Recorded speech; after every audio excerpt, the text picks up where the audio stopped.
नमस्कार माझ्या प्रिय शिक्षक बंधू आणि भगिनींनो, मी प्राध्यापक मारुती विठ्ठल शेळके आपल्या सर्वांचं मास्टरमाइंड करिअर अकॅडमी या महाराष्ट्रातील सर्वोत्तम व्यासपीठावरती सहर्ष असे स्वागत करीत आहे। आपण काही दिवसापूर्वी ऑनलाईन सुरू केलेल्या कोर्सेसमध्ये टीईटी पेपर 1 आणि पेपर 2 चा कोर्स यशस्वीरित्या पार पडला आणि अतिशय चांगल्या पद्धतीचा महाराष्ट्रामध्ये सर्वोत्तम निकाल लावला। याचबरोबर पाठनिहाय टेस्ट असेल किंवा आपल्या इतर एमपीएससी फाउंडेशन सारखे किंवा विषय निहाय कोर्स असतील त्यामध्ये अत्यंत चांगल्या पद्धतीचे यश मिळालं आणि अखंड महाराष्ट्रच नाही तर भारतातील 8 राज्यामधून आपल्याला अत्यंत चांगल्या पद्धतीचे ॲडमिशन आणि प्रवेश मिळाले। आज आपण एक विशेष स्पेशल आणि अत्यंत परफेक्ट असा कोर्स सुरू करत आहोत। आजपासून आपण एक स्पेशल लेक्चर सिरीज सुरू करत आहोत, व्याख्यानमाला सुरू करत आहोत। कशासाठी? कुठल्या परीक्षेच्या तयारीसाठी? तर ती परीक्षा आहे टेट, शिक्षक अभियोग्यता व बुद्धिमत्ता चाचणी। होय, शिक्षक अभियोग्यता व बुद्धिमत्ता चाचणी या परीक्षेच्या परिपूर्ण तयारीसाठी आजपासून आपण विशेष लेक्चर सिरीज आपल्या सर्वांसाठी सादर करत आहोत, सुरू करत आहोत। आजच्या या लेक्चरमध्ये आपल्याला काय समजून घ्यायचे? आपल्याला समजून घ्यायची पहिली गोष्ट की शिक्षक अभियोग्यता म्हणजे काय? शिक्षक अभियोग्यता म्हणजे काय या पहिल्या प्रश्नाचं उत्तर आपल्याला समजून घ्यायचं आहे। यानंतर दुसऱ्या क्रमांकाचा प्रश्न आजच्या लेक्चरमध्ये आपल्याला समजून घ्यायचा आहे की या परीक्षेमध्ये जे प्रश्न येणार आहे त्या प्रश्नांचे स्वरूप असणार कसे, म्हणजेच प्रश्नांचे स्वरूप आपल्याला इथं समजून घ्यायचं आहे। कसे प्रश्न येणार आहे? ज्ञानावर, आकलनावर, उपयोजनावर। यानंतर या परीक्षेच्या तयारीसाठी आणि या प्रकारच्या प्रश्नांच्या तयारीसाठी कोणत्या घटकांचा अभ्यास करायचा, कोणत्या घटकांचा अभ्यास करायचा हे आपल्याला यामधून समजून घ्यायचे। यामधून कोणत्या घटकांचा आणि कसा अभ्यास करायचा हेही आपल्याला आजच्या लेक्चरमध्ये समजून घ्यायचं, शिकायचं। ठीक आहे, चला तर आपण करूया सुरुवात। काय तर शिक्षक अभियोग्यता व बुद्धिमत्ता चाचणीच्या परिपूर्ण तयारीसाठी सर्वप्रथम आपल्याला एक कन्सेप्ट समजून घ्यायची। कुठली कन्सेप्ट? तर ती कन्सेप्ट आहे, ती संकल्पना आहे शिक्षक अभियोग्यता म्हणजे काय। आता शिक्षक अभियोग्यता म्हणजे काय हा टॉपिक समजून घेत असताना आपल्याला सर्वात महत्त्वाचं की अभियोग्यता म्हणजे काय, अभियोग्यता म्हणजे काय हे अगोदर कळलं पाहिजे। अभियोग्यता म्हणजे काय हे अगोदर समजलं पाहिजे, तर पुढचा प्रवास। मग अभियोग्यता म्हणजे काय? ज्या अभियोग्यता शब्दासाठी आपण ॲप्टिट्यूड असा शब्द वापरतो त्याला सुटेबिलिटी असंही म्हणतात। म्हणजे नेमकं काय? तर एकदम सोपं आहे पहा। एखाद्या विशिष्ट क्षेत्रामध्ये कृती करण्याची, एखाद्या विशिष्ट क्षेत्रामध्ये कृती करण्याची किंवा एखाद्या विशिष्ट क्षेत्रात कृती करण्यासाठी आवश्यक शिक्षणाची क्षमता दर्शवणाऱ्या गुण समुच्चयाला अभियोग्यता असे म्हणतात। नीट समजून घ्या। एखाद्या विशिष्ट क्षेत्रामध्ये, कुठल्याही क्षेत्रामध्ये असेल, शिक्षण असेल, मेडिकल असेल, प्रशासकीय असेल, कुठल्याही कोणत्याही एखाद्या विशिष्ट क्षेत्रामध्ये कृती करण्यासाठी आवश्यक शिक्षण घेण्याच्या क्षमतेच्या गुण समुच्चयाला आपण अभियोग्यता असे म्हणतो। झालं, अभियोग्यता या शब्दाचा अर्थ, या शब्दाची व्याख्या आपण समजून घेतली। गेल्या काही वर्षापासून UPSCनं म्हणजे केंद्रीय लोकसेवा आयोगानं आणि त्यानंतर MPSCनं महाराष्ट्र लोकसेवा आयोगानं क्लास 1 सुपर क्लास 1 अधिकारी भरण्यासाठी एक नवा विषय, एक नवी परीक्षा, एक नव्या प्रकारची टेस्ट घ्यायला सुरुवात केली आणि त्या टेस्टला म्हटलं गेलं CSAT. CSAT म्हणजे काय तर CSAT म्हणजे civil services aptitude test. Civil services aptitude test, इथं पुन्हा ॲप्टिट्यूड आले, इथं पुन्हा अभियोग्यता आली. म्हणजे ही सुपर क्लास 1 अधिकारी बनल्यानंतर त्या पदाची जबाबदारी पेलवण्यासाठी ते समर्थ असतील का, या अधिकाऱ्यांची कल, आवड, अभियोग्यता टेस्ट घेण्यासाठी ही CSAT नावाची परीक्षा शासन घेतं, म्हणजे UPSC MPSC घेतं. या माध्यमातून मग ज्ञानाचे आकलन आणि उपयोजन करण्याची क्षमता जाणून घेण्यासाठी त्यासाठी ही परीक्षा घेतली जाते. मग या परीक्षेमध्ये आकलनावर, या परीक्षेमध्ये उपयोजनावर प्रश्न येतात. उदाहरणार्थ एखाद्या तहसीलदार किंवा म्हणजेच राज्य सेवेच्या लेवलच्या परीक्षेला CSAT मध्ये असा प्रश्न की तुम्ही तहसीलदार असताना शेतकऱ्यांचा अमुक मागणीसाठी तहसील कार्यालयावर मोर्चा आलाय, तर या खालीलपैकी तुम्ही कोणता पर्याय वापराल, कोणता निर्णय घ्याल, कोणती भूमिका घ्याल, अशा प्रकारचे आकलन आणि उपयोजनावर प्रश्न या CSAT मध्ये येतात. सेम असंच आपल्या महाराष्ट्र राज्य सरकारनं योग्य शिक्षक निवडला जावा, गुणवंत कौशल्यपूर्ण शिक्षकाची निवड व्हावी, यासाठी शिक्षक अभियोग्यता व बुद्धिमत्ता चाचणी नावाची परीक्षा घ्यायचा निर्णय घेतला. आणि मग याही परीक्षेमध्ये शिक्षकाच्या म्हणजे जो शिक्षक होणारे, जो परीक्षा देणारे, त्यासाठी मग त्याचे ज्ञानाचे आकलन आणि उपयोजन करण्याची क्षमता जाणून घेण्यासाठी त्यासाठी सुद्धा शिक्षक अभियोग्यता नावाची परीक्षा सुरू केली. आणि मग शिक्षक अभियोग्यता नावाची जी परीक्षा सुरू केली, मग ती परीक्षा देण्यासाठी आपल्याला पुढची समस्या संकल्पना माहिती असायला पाहिजे. शिक्षक अभियोग्यता म्हणजे काय, म्हणजे आता आपल्याला शिक्षक अभियोग्यता या संकल्पनेचा अर्थ समजून घ्यायचा. मगाशी आपण फक्त अभियोग्यता म्हणजे काय समजून घेतलं, आता आपल्याला शिक्षक अभियोग्यता म्हणजे काय हे समजून घ्यायचंय. टीचर्स ॲप्टिट्यूड म्हणजे काय, एकदम सोपं आहे. पहा, शिक्षक होण्यासाठी आवश्यक कल व आवड, व्यक्तिमत्व गुण, समायोजन व विविध परिस्थितीमध्ये विद्यार्थी केंद्रित अध्यापन करण्यासाठी आवश्यक असणाऱ्या गुण समुच्चयाला शिक्षक अभियोग्यता असे म्हणतात. नीट समजून घ्या. काय, शिक्षक होण्यासाठी आवश्यक कल व आवड, याच बरोबर त्याचे व्यक्तिमत्व गुण, समायोजन आणि विविध परिस्थितीमध्ये विद्यार्थी केंद्रित अध्यापन करण्याच्या गुण समुच्चयाला शिक्षक अभियोग्यता असे म्हणतात. ओके, आपण अभियोग्यता या शब्दाचा, या संकल्पनेचा अर्थ पाहिला. यानंतर ही अभियोग्यता टेस्ट घेण्यासाठी फक्त आत्ता शिक्षकांसाठीच नाही, तर UPSC आणि MPSC सुद्धा अशा प्रकारची परीक्षा घेते, ही पार्श्वभूमी आपण जाणून घेतली. यानंतर अशाच प्रकारची टेस्ट शिक्षकांसाठी लागू केली, म्हणून शिक्षक अभियोग्यता या संकल्पनेचा अर्थ आपण समजून घेतला.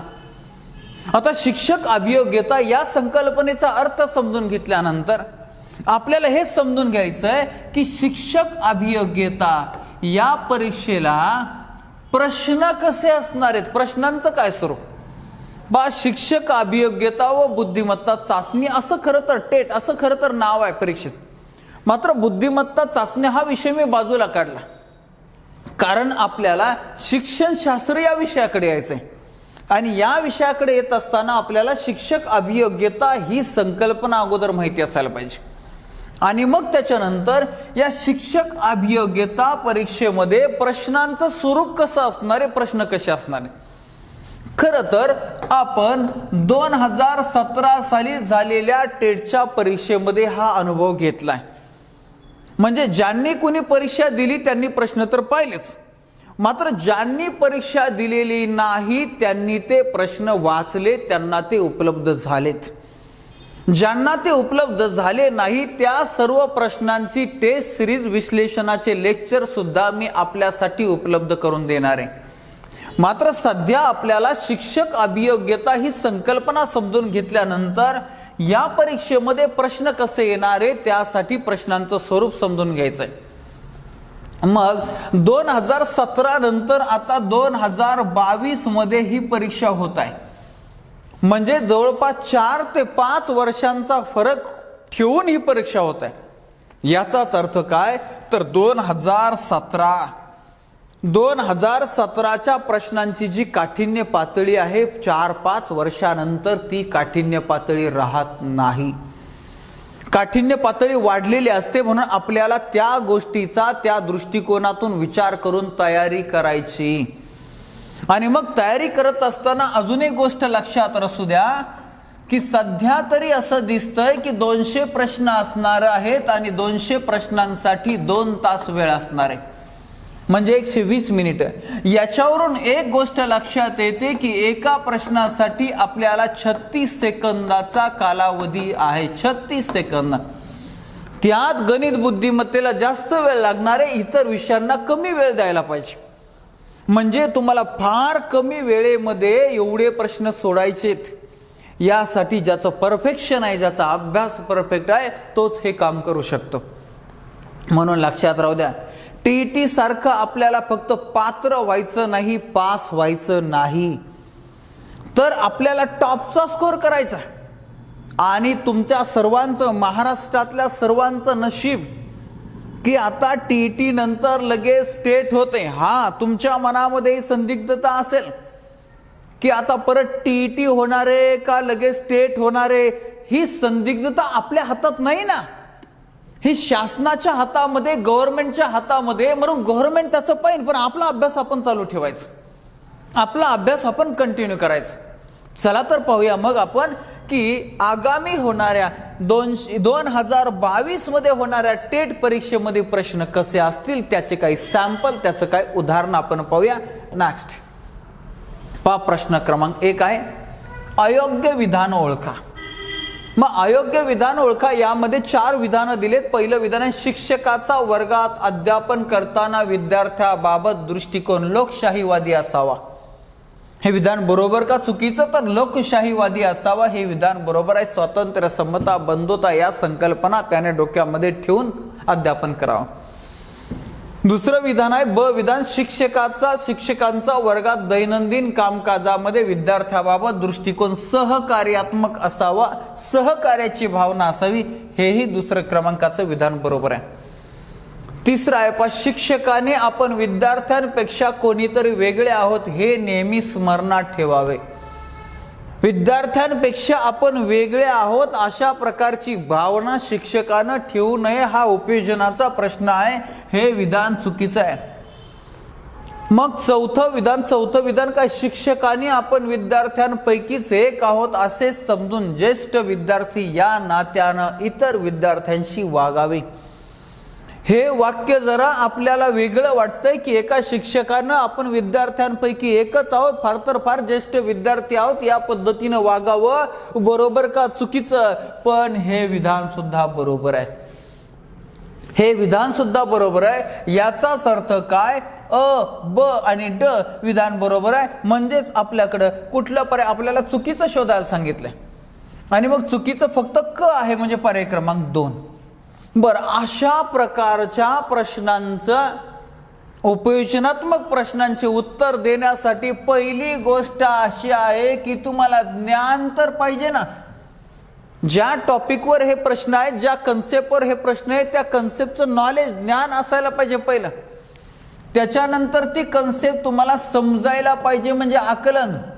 आणि ती चांगली समजली तरच तुम्ही उपयोजनावर आधारित उत्तर देऊ शकता. म्हणून तर टेटच्या कोर्ससाठी ज्ञानावर आधारित याच्या अगोदरचे सर्व बालमानसशास्त्राचे लेक्चर तुमच्यासाठी रेकॉर्ड केलेले ते तुम्हाला सर्वांना पाठवलेत. आणि आता स्पेसिफिक टेटच्या कोर्ससाठी, टेटच्या परिपूर्ण तयारीसाठी आपण ही लेक्चर सिरीज तुमच्यासाठी सुरू करत आहोत. हां, या लेक्चर सिरीजचा तुम्हाला TET साठी सुद्धा खूप फायदा होणार आहे, CDPO साठी सुद्धा फायदा होणार आहे, किंवा केंद्र प्रमुख असेल, विस्तार अधिकारी, अशा अनेक महिला व बाल कल्याण अधिकारी याही परीक्षांना फायदा होईल. परंतु मोस्टली फोकस आपला असणार आहे शिक्षक अभियोग्यता व बुद्धिमत्ता चाचणी. चला पुढचा प्रश्न पाहूया.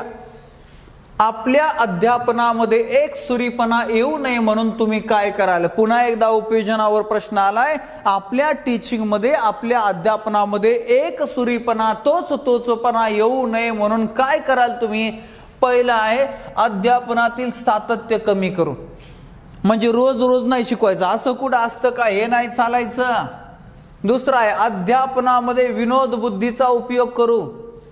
तिसरा आहे विषयाची अध्यापनाची सखोलता कमी करू, केवळ पाठ्यपुस्तकांतील घटकाचे अध्यापन करू.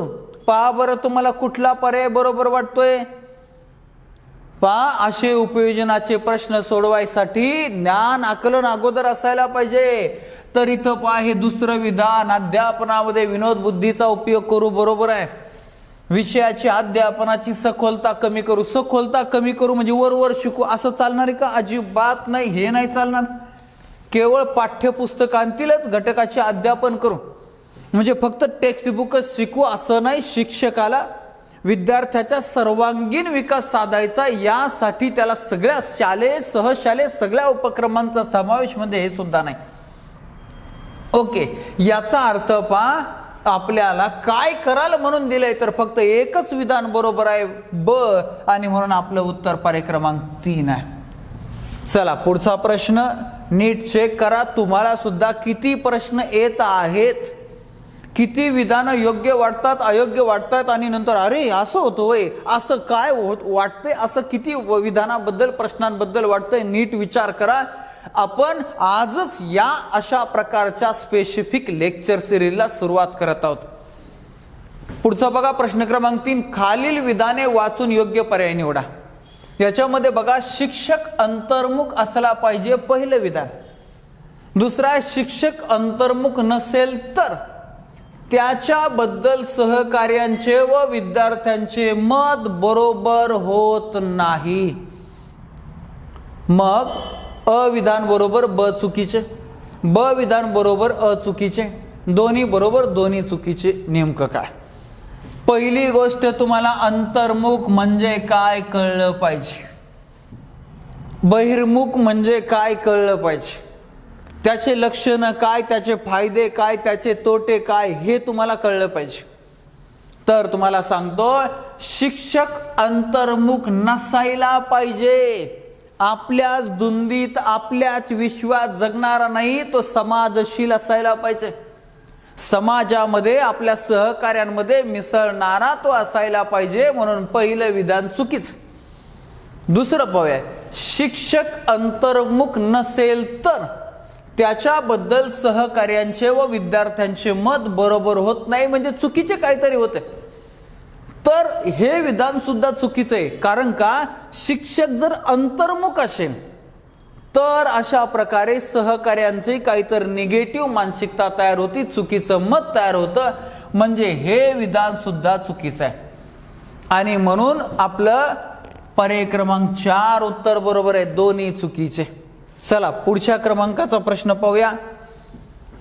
NCERT दिल्लीची संस्था, NCERT मधील संशोधक कमल अरोरा यांच्या संशोधनानुसार खालीलपैकी कोणती विधानं योग्य आहेत?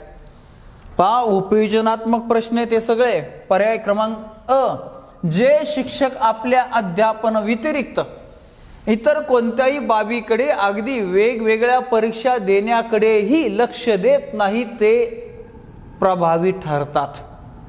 पहा, काय वाटतंय तुम्हाला? जे शिक्षक आपल्या अध्यापनाव्यतिरिक्त इतर कोणत्याही बाबीकडे अगदी वेगवेगळ्या परीक्षा देण्याकडे सुद्धा लक्ष देत नाहीत ते प्रभावी ठरतात. विधान बरोबर लक्षात राहू द्या. उपयोजनावर प्रश्न देत असताना या गोष्टी क्लिअर कट आपल्याला माहिती असायला पाहिजे. पुढे जे शिक्षक अध्यापनाबरोबर वेगवेगळ्या परीक्षांना बसतात त्यांच्या आपल्या अध्यापनाकडे दुर्लक्ष होते, साहजिकच आहे. मग सेटनेट करणारे, PhD करणारे हे आपल्या प्रमोशनसाठी करतात आणि त्यामुळं विद्यार्थ्यांकडे दुर्लक्ष होतं. ही गोष्ट चुकीची नाही, तर हे विधान जे आहेत हे सुद्धा बरोबर आहे. यानंतर आणि हे NCERTच्या संशोधकांना मत मांडलंय, त्याचे हे निष्कर्ष आहेत. तिसरं विधान, स्वतःच्या मर्जीने अध्यापक झालेले अध्यापक प्रभावी ठरतात. व्हेरी गुड, हे बरोबर आहे. स्वतःची इच्छा होती शिक्षक व्हायची म्हणून शिक्षक झालेला आणि आईवडिलांनी कुणीतरी पालकांनी फोर्सनं शिक्षकाची परीक्षा द्यायला लावली तर तो शिक्षक होणं, यात फरक असणार आहे. झालं पर्याय क्रमांक बरोबर आपलं. त्याच्यानंतर पहा, जे शिक्षक शाळेपासून दूर अंतरावर राहतात त्यांचे अध्यापन प्रभावी ठरते. शाळेपासून दूर राहणाऱ्या शिक्षकाला येण्या जाण्यातच तो दमून जातोय, प्रवासातच सारा वेळ जातोय. त्यानं प्रिपरेशन कधी करायची, कधी चिंतन करायचं हे जमतच नाही आणि म्हणून इथं पहा हे विधान चुकीचं. म्हणजे आपल्याला ब आणि क हे 3 विधान बरोबर सापडलेत. याचा अर्थ कुठलं, तर इथं पर्याय क्रमांक 2 बरोबर आहे, अ ब क. पुढचा प्रश्न पाहूया. आपण एक सॅम्पल म्हणून पाहतोय की येणाऱ्या आगामी 2022च्या टेटमध्ये प्रश्न कसे असतील. त्यातला 5वा प्रश्न पहा. जर तुम्हाला शाळेमध्ये शैक्षणिक उपक्रम राबवण्याचे, नियोजनाचे किंवा शैक्षणिक निर्णय घेण्याचे असे अध्यापनेतर जबाबदारीचे कार्य वरिष्ठाकडून सांगितले असेल तर प्राध्यापक म्हणून तुम्ही काय कराल? अध्यापक म्हणून किंवा शिक्षक म्हणून तुम्ही काय कराल असा प्रश्न विचारलाय. तर ते कार्य आवडीने स्वीकाराल. पर्याय क्रमांक 2 आहे, वरिष्ठांची आज्ञा मोडणे हितकारक नसते म्हणून ती स्वीकारू. पर्याय क्रमांक 3 आहे, अध्यापनावर हानिकारक परिणाम होईल म्हणून ती नाकारू. प्रभावी शिक्षक अध्यापनेतर कामे करत नाही म्हणून ते नाकारू. 4ही विधानं असं वाटतात बरोबर आहे, मात्र यातलं एकच बरोबर आहे. ते कोणतं हे निवडायचे अशा रीतीनं उपयोजनावरचा प्रश्न आहे. आणि याचं अचूक उत्तर आहे ते कार्य आवडीने स्वीकाराल, हे उत्तर आहे. पर्याय क्रमांक 1 त्याचं उत्तर आहे. वरिष्ठांची आज्ञा म्हणून बाकीच्या डिपार्टमेंटला काम करावं लागत असन, मात्र इथं शिक्षक आहे. शिक्षकांना स्वयंप्रेरणेनं विद्यार्थ्यांच्या विकासासाठी सर्वतोपरी प्रयत्न करायला पाहिजे आणि म्हणून इथं पाहते कार्य आवडीनं केलं पाहिजे, बळजबरीनं नाही. अध्यापनावर हानिकारक परिणाम होईल म्हणून ते ना करू. थोडाफार हानिकारक परिणाम होतही असेल, मात्र शैक्षणिक जबाबदारी आहे ती स्वीकारायला पाहिजे. विविध उपक्रमांची जबाबदारी शिक्षकांना स्वीकारायला पाहिजे. हेही तितकंच महत्त्वाचं, किंबहुना त्यापेक्षा महत्त्वाचं. आणि 4था होता प्रभावी शिक्षक. प्रभावी शिक्षक तर शालेय आणि सहशालेय अनेक उपक्रमामध्ये सहभागी असतात, सामाजिक कार्यामध्ये ते अग्रेसर असतात. म्हणून 4थं सुद्धा विधान चुकीचं आहे. फक्त पहिल्या क्रमांकाचं विधान आपलं बरोबर आहे. अशा रीतीनं की येणाऱ्या 2022 मध्ये अवघडातला अवघड जरी प्रश्न आला तर याच्या पलीकडचा प्रश्न नसावा, या दृष्टिकोनातून आपण आपल्या टेटच्या कोर्समध्ये तयारी करणार आहोत. आता प्रश्न असा आहे की सर हे प्रश्न सोडवण्यासाठी कुठले टॉपिक शिकायला पाहिजे, किंवा आत्ताचे जे 5 प्रश्न आपण पाहिले त्या कुठल्या टॉपिकवर आधारित आहेत, कोणता टॉपिक शिकल्यानंतर ते समजणार आहेत. तर तो टॉपिक आज मी तुम्हाला शिकवणार आहे. तो टॉपिक शिकायला, तो टॉपिक समजून घ्यायला आज आपण सुरुवात करणार आहोत. आणि तो टॉपिक कुठला आहे माहिती आहे, तर तो टॉपिक असणार आहे अध्यापकाचे व्यक्तिमत्व. शिक्षकाचे व्यक्तिमत्व, अध्यापकाचे व्यक्तिमत्व यावर आधारित उपयोजनावर अनेक प्रश्न आलेले आहेत आणि इथून पुढे सुद्धा येत राहणार. अगदी टीईटीला सुद्धा, 2008 2010च्या सीईटीला सुद्धा, 2017च्या टेटला सुद्धा आणि 2022च्या सुद्धा. मग चला तर समजून घेऊया अध्यापकाचे व्यक्तिमत्व नावाचा टॉपिक काय सांगतोय, काय आहे. सर्वात अगोदर आपल्याला अध्यापकाचे व्यक्तिमत्व या संकल्पनेचा अर्थ समजून घ्यायचा. या संकल्पनेचा अर्थ समजून घेत असताना आपल्याला एक बेसिक गोष्ट माहिती असायला पाहिजे की शिक्षणाचे प्रमुख कार्य काय, शिक्षणाचे प्रमुख ध्येय काय. तर शिक्षणाचा प्रमुख हेतू आहे, प्रमुख ध्येय आहे विद्यार्थ्याच्या सर्वांगीण व्यक्तिमत्वाचा विकास. शिक्षणाचा सर्वात महत्वाचा किंवा मुख्य हेतू काय आहे, व्यक्तिमत्वाचा सर्वांगीण विकास. अशा प्रकारचा हेतू इथं शिक्षणाचा आहे, व्यक्तिमत्वाचा सर्वांगीण विकास. मग विद्यार्थ्याच्या व्यक्तिमत्वाचा सर्वांगीण विकास साधण्यासाठी शालेय, सहशालेय असे अनेक उपक्रम शाळेच्या माध्यमातून, कॉलेजच्या माध्यमातून शिक्षक राबवत असतो. याचबरोबर उन्हाळ्याच्या सुट्टीमध्ये, दिवाळीच्या सुट्टीमध्ये विविध संस्था व्यक्तिमत्व विकासाचे शिबिर आयोजित करतात. मग या शिबिरामध्ये तुम्हाला ट्रेकिंग शिकवलं जातं, स्विमिंग शिकवलं जातं, अगदी रनिंग असेल, अगदी अनेक अशा प्रकारचे उपक्रम शिकवले जातात. मग मला सांगा, ट्रेकिंग म्हणजे व्यक्तिमत्व आहे का? रनिंग म्हणजे व्यक्तिमत्व आहे का? स्विमिंग म्हणजे व्यक्तिमत्व आहे का? तर अजिबात नाही. मग व्यक्तिमत्व म्हणजे नेमकं काय? तर व्यक्तिमत्व म्हणजे नेमकं काय ही गोष्ट अत्यंत महत्वाची आहे. पहिली गोष्ट, विद्यार्थ्याच्या व्यक्तिमत्वाचा सर्वांगीण विकास साधायचा. त्यासाठी आणि त्या अगोदर शिक्षकाने स्वतःच्या व्यक्तिमत्वाचा विकास करणं गरजेचं आहे. शिक्षकानं व्यक्तिमत्वाच्या बाबतीत दुहेरी भूमिका साकारायची. अगोदर स्वतःच्या व्यक्तिमत्वाचा विकास करायचा आहे आणि मग आपल्या व्यक्तिमत्वाच्या प्रभावातून, अध्यापनाच्या कार्यामधून विद्यार्थ्याच्या व्यक्तिमत्वाचा सर्वांगीण विकास साधायचा आहे. याच्यासाठी मग विद्यार्थ्याच्या व्यक्तिमत्वाचा सर्वांगीण विकास साधायच्या अगोदर शिक्षकाच्या व्यक्तिमत्वाचा विकास शिक्षकाने स्वतः करून घ्यायला पाहिजे. पण त्याही अगोदर शिक्षकाला व्यक्तिमत्व म्हणजे काय हे तर समजायला पाहिजे. व्यक्तिमत्व म्हणजे काय हे समजल्यानंतर शिक्षक स्वतःच्या व्यक्तिमत्वाचा विकास करणारे, परिपूर्ण करणारे आणि त्यानंतर विद्यार्थ्याच्या व्यक्तिमत्वाचा विकास. बरोबर. म्हणून शिक्षकाला व्यक्तिमत्व ही संकल्पना नीट समजायला पाहिजे, कळायला पाहिजे. चला तर पाहूया मग की व्यक्तिमत्व म्हणजे काय. व्यक्तिमत्व म्हणजे काय ही संकल्पना आपण समजून घेऊया. व्यक्तिमत्व म्हणजे काय? व्यक्तिमत्वाला तुम्ही इंग्रजीमध्ये काय म्हणता? व्यक्तिमत्वाला इंग्रजीमध्ये तुम्ही म्हणता पर्सनॅलिटी. पर्सनॅलिटी. व्यक्तिमत्वाला इंग्रजीमध्ये पर्सनॅलिटी असं म्हणतात. हा पर्सनॅलिटी नावाचा इंग्रजी शब्द हा लॅटिन शब्द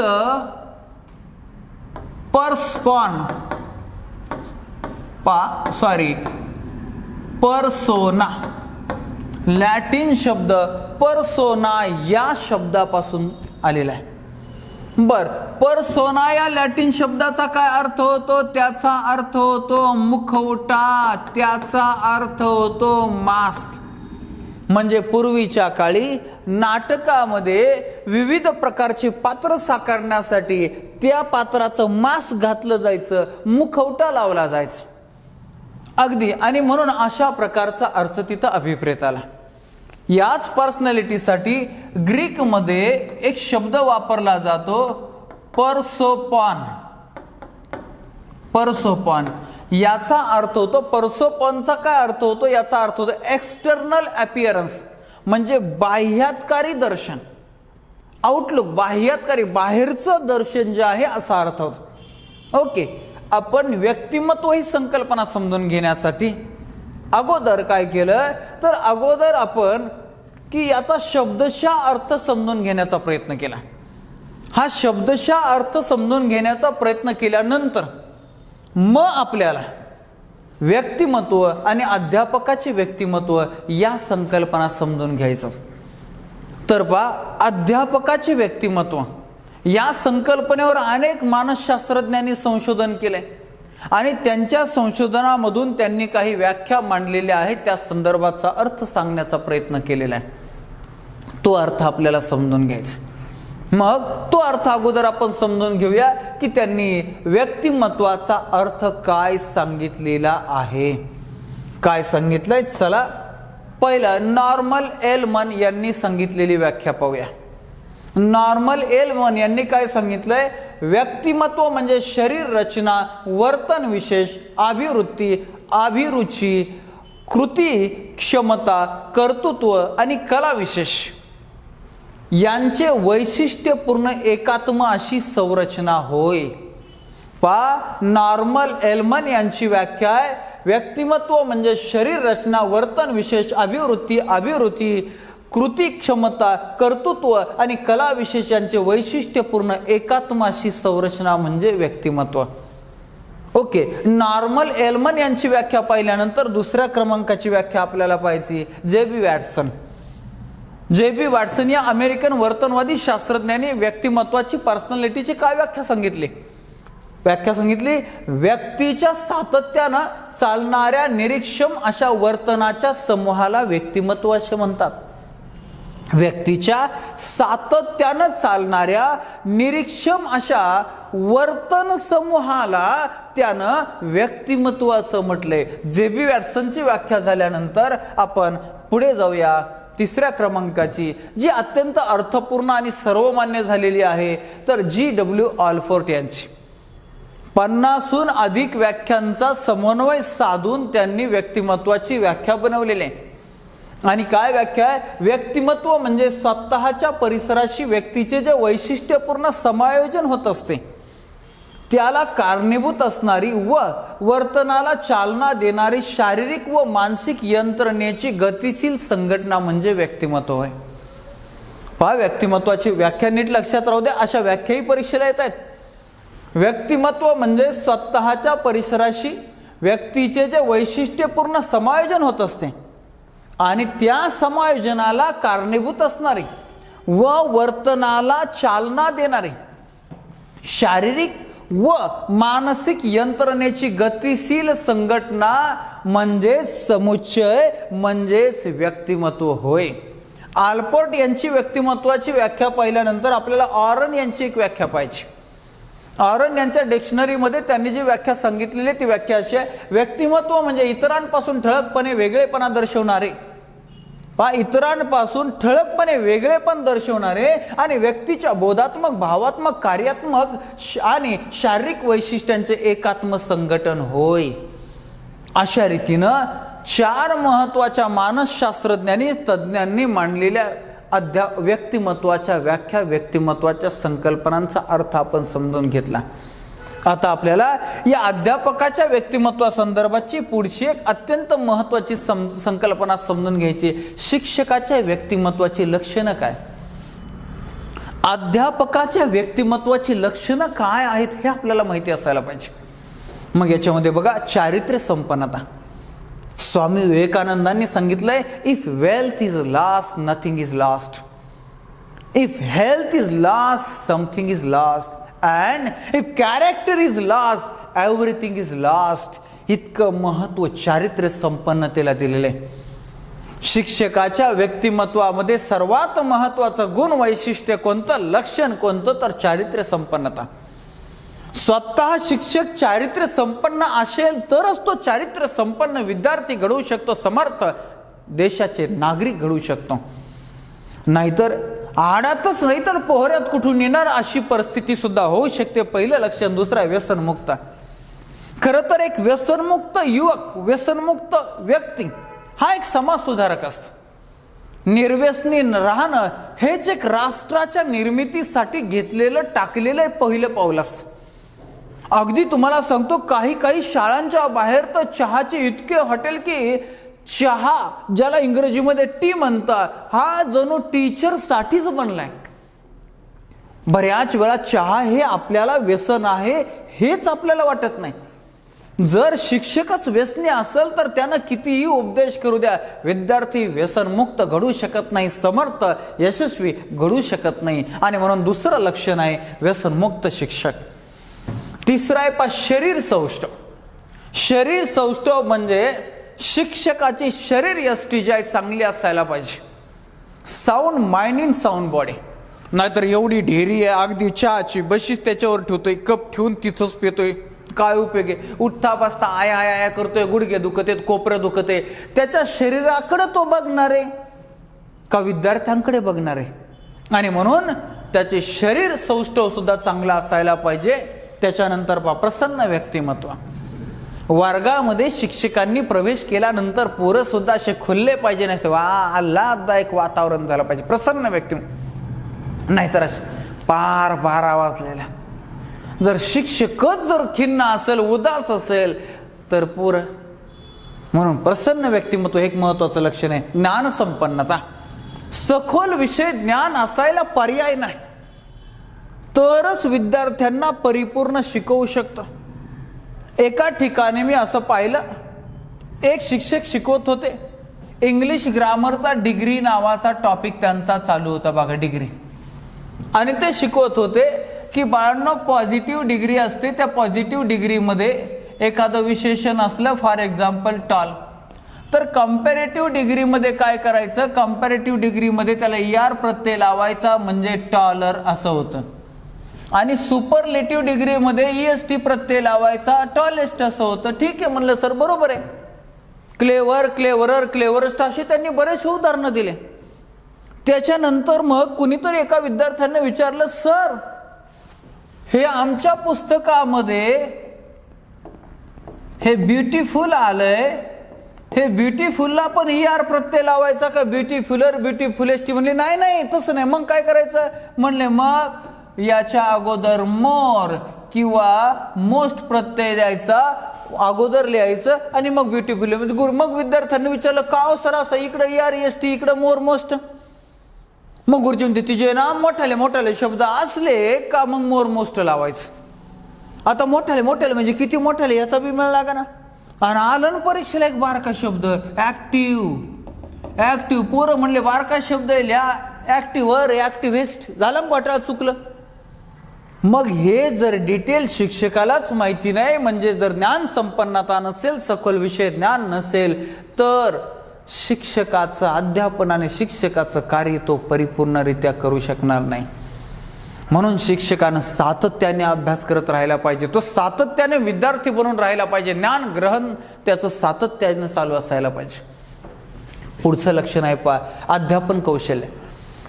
काही शिक्षकांना ज्ञान प्रचंड आहे हो, परंतु विद्यार्थ्यांसमोर मांडण्याचे, विद्यार्थ्यांना समजून सांगण्याचं अध्यापन कौशल्य जर नसेल तर त्या ज्ञानसंपन्नतेला शून्य महत्त्व आहे. पुढचं लक्षण आहे धर्मनिरपेक्ष दृष्टी.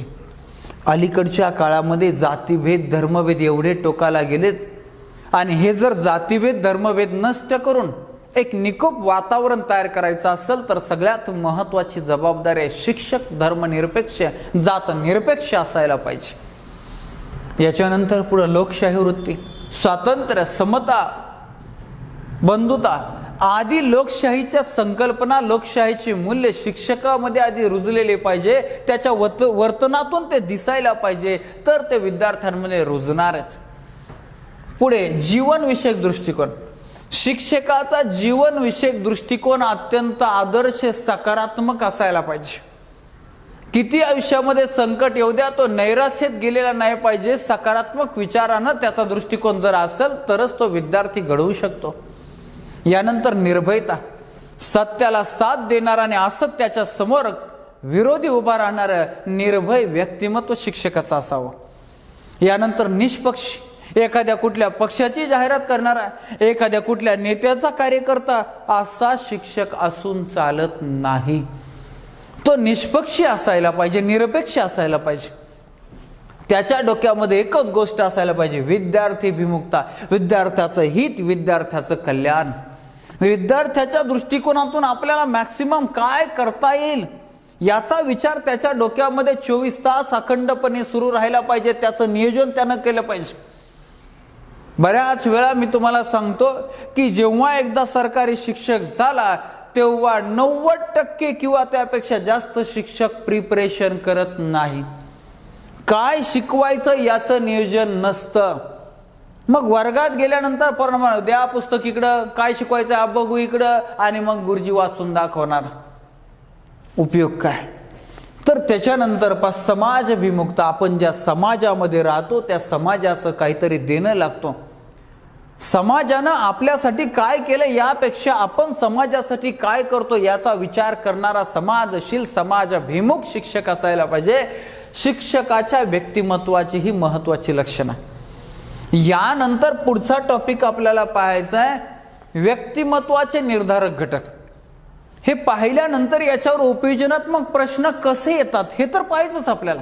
सॅम्पल म्हणून याच टॉपिकवरचे 5 प्रश्न आपण अगोदर पाहिले. त्याच्यानंतर हा टॉपिक कंप्लीट झाल्यानंतर मग परत सगळेच प्रश्न पाहणार आहोत. व्यक्तिमत्व ठरवणारे घटक, व्यक्तिमत्वाचे निर्धारक घटक. मग त्याच्यामध्ये अनुवंश, तुम्हाला सगळ्यांना माहिती आहे मागच्या पिढीकडून, मग आई वडील, आजी आजोबा, पणजी पणजोबा यांच्याकडून अनुवंशाचं संक्रमण होत असतं. मग बुद्धीबरोबर अनेक शारीरिक मानसिक अनेक घटकांचं संक्रमण, गुण दोषांचं संक्रमण होत असतं. त्याचाही परिणाम व्यक्तिमत्वावरती होत असतो. यानंतर अंतःस्रावी ग्रंथी, विविध प्रकारच्या ग्रंथीच्या स्रावांचा, ग्रंथींचा सुद्धा फार मोठा परिणाम व्यक्तिमत्वावर होत असतो. कुटुंब, कौटुंबिक परिस्थिती कशी आहे त्याचाही व्यक्तिमत्वावर फार मोठा परिणाम होत असतो. खरं तर एक गोष्ट मला आवर्जून सांगावीशी वाटते की अतिशय लहानपणापासून मी माझे आई वडील फक्त काम करतानाच पाहिले.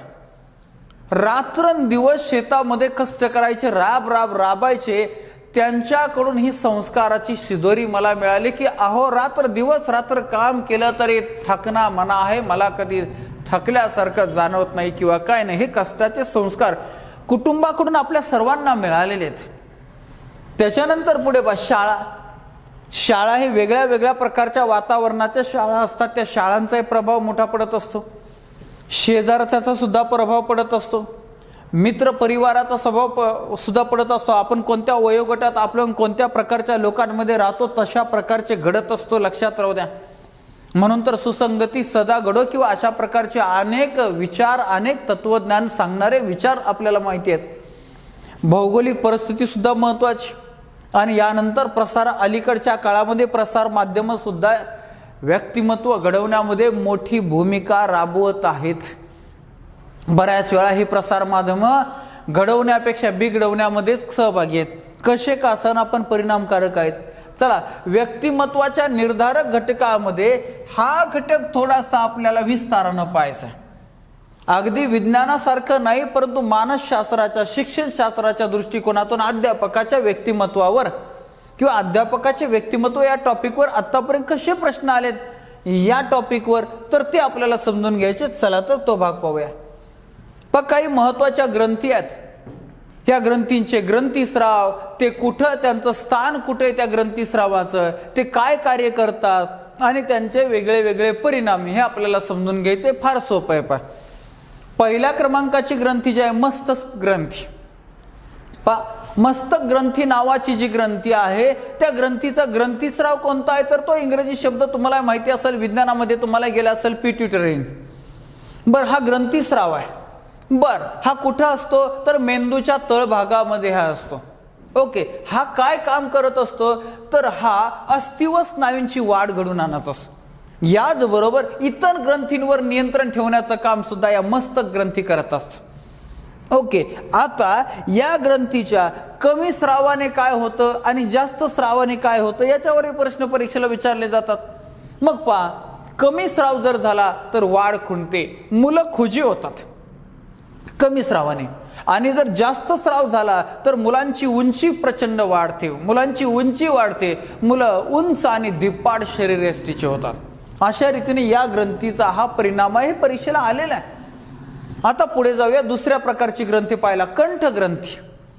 कंठग्रंथी कंठात असते, नावच आहे कंठग्रंथी म्हणून. बरं, या ग्रंथीचा जो स्राव आहे, ग्रंथीस्राव, तो आहे थायरॉक्सन. थायरॉक्सन नावाचा हा ग्रंथीस्राव.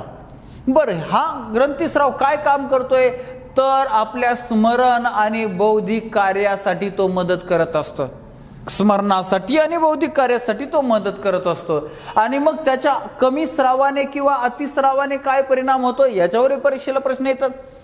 तर स्राव जर कमी झाला तर मुलं सुस्त, उदास, निरागस, झोपाळू, दुर्बल, मंद बुद्धीचे होतात. मात्र जर जास्त स्राव झाला तर चेहरा तेजस्वी होतो. अशा प्रकारे स्वास्थ्यास ते आरोग्यदायी असते जास्त स्रावा झाले. दुसऱ्या क्रमांकाची ही ग्रंथी झाल्यानंतर तिसऱ्या क्रमांकाची उरुकस्थ ग्रंथी. या उरुकस्थ ग्रंथीचा ग्रंथीस्राव जे आहे ते अँड्रेलिन आणि याचं स्थान कुठे आहे, मूत्रपिंडाच्या वर. याचं कार्य काय आहे, तर याचं कार्य स्नायूंची हालचाल, याचबरोबर वर्तन नियंत्रण आणि वृत्ती स्थिर होण्यासाठी याची मदत होते. याच्या कमी आणि जास्त स्रावाने काय परिणाम होतो, स्राव जर कमी असेल तर चिडखोर व्यक्ती मुलं बनतात, उदास बनतात. बरं, आणि जास्त स्रावाने काय होतं, मर्दानी वृत्ती, भांडखोर, संकटास तोंड देण्यास सज्ज, भावनावश, अशा प्रकारचे याचे परिणाम आहेत. त्याच्यानंतर शेवटच्या प्रकारची जी ग्रंथी आहे जनन ग्रंथी. या जनन ग्रंथीचे ग्रंथीस्राव दोन आहेत, स्त्री पुरुषांचे, इस्ट्रोजन आणि एंड्रोजन. बरं, हे कुठे असतात, तर पोटाच्या खाली असतात. यांचं काय कार्य आहे, पुरुषत्व आणि स्त्रीत्व यांचा विकास. बरं, याच्या कमी स्रावाने आणि जास्त स्रावाने काय परिणाम होतं, जनन ग्रंथीचा कमी स्राव म्हणजे वंध्यत्व आणि जनन ग्रंथाच्या जास्त स्राव म्हणजे आक्रमकपणा त्याच्यामध्ये वाढत असतो. अशा प्रकारे ग्रंथींच्या स्रावाचा सुद्धा व्यक्तीच्या व्यक्तिमत्वावरती परिणाम होत असतो, हे आपण समजून घेतलं. बरं, अध्यापकाचे व्यक्तिमत्व या भागामध्ये अजून आपल्याला बऱ्याचशा गोष्टी शिकायच्यात. आणि मग नंतर या अध्यापकाचे व्यक्तिमत्व या टॉपिकवर आकलन आणि उपयोजन बेसवर कसे प्रश्न येतात ते प्रश्नोत्तर सुद्धा आपल्याला पाहिजे. बरं, आज आपण इथं थांबणार आहोत. मात्र या लेक्चरमध्ये आज आपण काय समजून घेतलं, टेट शिक्षक अभियोग्यता व बुद्धिमत्ता चाचणीच्या स्पेशल लेक्चर सिरीजला सुरुवात केली. आणि यामध्ये आपण सर्वात अगोदर समजून घेतलं अभियोग्यता म्हणजे काय, त्यानंतर शिक्षक अभियोग्यता म्हणजे काय हे समजून घेतलं. त्यानंतर या परीक्षेमध्ये 2022ला कशा प्रकारचे उपयोजन आणि आकलनावर प्रश्न येऊ शकतात हे आपण समजून घेतलं. मग अशा प्रकारचे ज्ञान आकलन उपयोजनावरच्या प्रश्नांची तयारी करण्यासाठी कुठले कुठले टॉपिक शिकायला पाहिजे, त्यातला पहिला टॉपिक आपण पाहायला सुरुवात केली, अध्यापकाचे व्यक्तिमत्व. मग अध्यापकाचे व्यक्तिमत्व समजून घेत असताना व्यक्तिमत्व म्हणजे काय पाहिलं, अनेक शास्त्रज्ञांच्या, मानसशास्त्रज्ञांच्या व्याख्या पाहिल्या. यानंतर अध्यापकाच्या व्यक्तिमत्वाचे लक्षणं पाहिले. त्यानंतर अध्यापकाच्या व्यक्तिमत्वाचे निर्धारक घटक पाहिले आणि त्या घटकांपैकी अंतस्राव ग्रंथी जे आहेत त्या अंतस्रावी ग्रंथींचं विश्लेषण आपण थोडक्यामध्ये पाहिलं. या भागामध्ये आपण इथंच थांबू. मात्र याच्या पुढचा भाग उद्याच्या लेक्चरमध्ये अवश्य पाहूया. आज या भागात इथंच थांबूया. धन्यवाद. Thank you very much.